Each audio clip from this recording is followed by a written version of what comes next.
Hey, what's up everyone? This is Ben with Jack Wolf Knives, and I'm going to talk to you about the reasons you should not disassemble your Jack Wolf slip joint knife.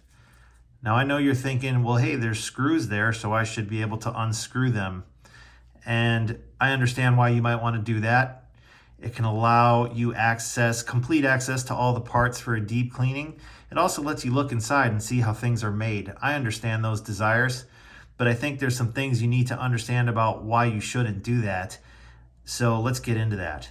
So first and foremost, simply to properly maintain this knife, you do not need to unscrew it. And in fact, for centuries, slip joint knives did not have screws. They have pins that are permanent, and you could not simply disassemble a knife even with basic hand tools. So you can maintain this knife properly without disassembly, and I have a separate video on that. So historically, you've never had to do it. You don't need to do it now. The next reason is that this pivot mechanism here, this screw, and the threaded barrel that they screw into has thread locking compound on it. That was done so that the screws do not back themselves out over time from the force generated on those screws with the opening and closing of the knife. That can make those screws walk out. So this pivot mechanism is, for lack of a better term, glued together.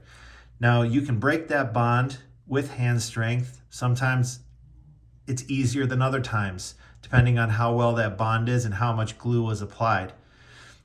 Heat can weaken that bond substantially, but if you're not comfortable with working with heat on thread locked fasteners, then there's a real good reason you don't even want to mess with it.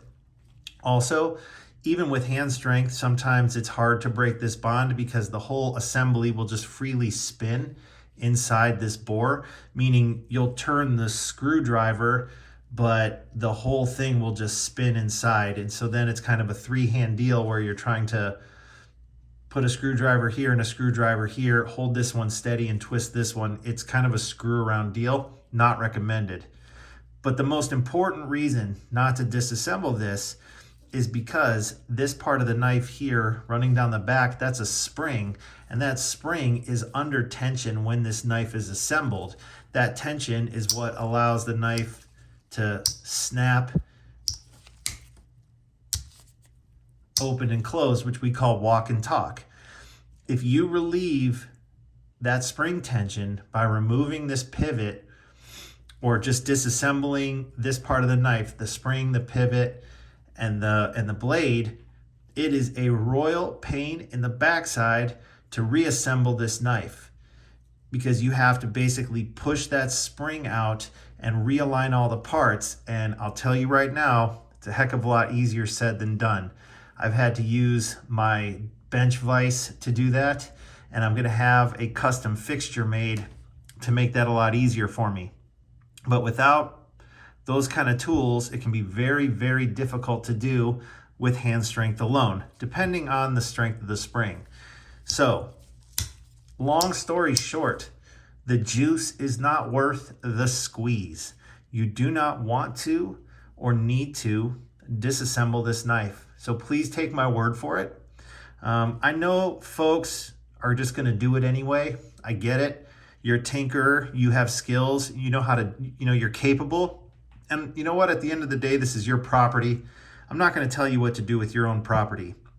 I can only make recommendations. And I know people really want to see what these look like on the inside. I know I would.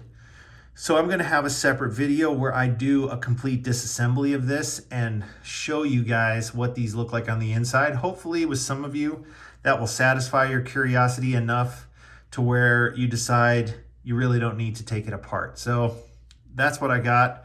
Everyone, thank you for listening to me talk about why not to unscrew this, and have a nice day.